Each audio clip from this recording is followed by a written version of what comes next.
Molly sat at the table with headphones on and ate cornflakes, constantly distracted by her phone. Her friend, Sarah, wrote to her. They're supposed to have a party tonight, at one of the cottages outside the city. My friends have been waiting and preparing for this event for a long time, and finally, they have waited. With the creak of the door, Molly's brother, Ben, came into the kitchen. He greeted his sister and sat down at the opposite end of the table. Ben knew there was going to be a party tonight and really wanted to go, but his sister flatly refused to take him because of his age. By the way, Molly was 18 and Ben was 16. Ben decided to try his luck again and turned to his sister. Molly slowly took off one of her headphones and looked at Ben with a serious look. Ben realized without words that he didn't even have to start.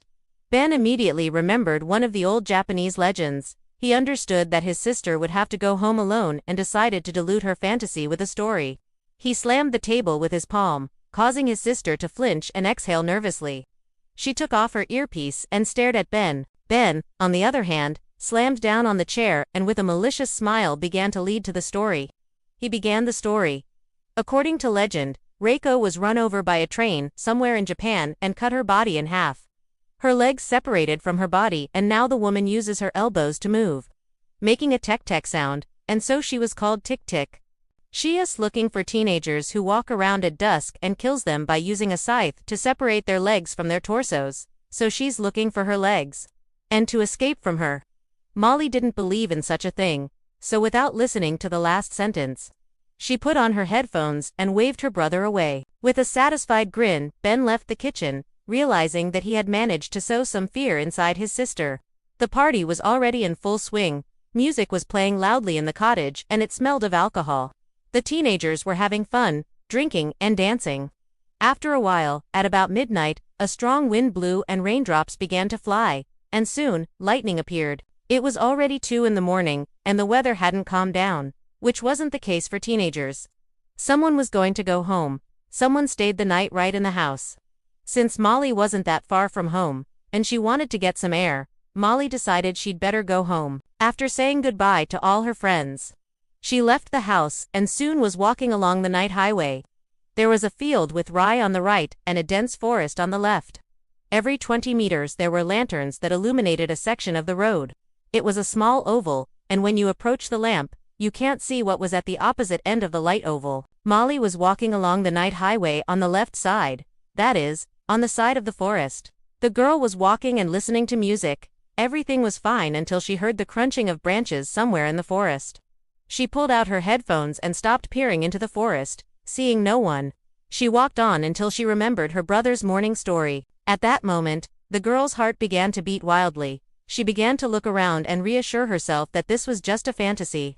Putting her headphones back on, she turned up the music and quickened her pace. It seemed to her that someone was staring at her intently. Goosebumps ran down her spine.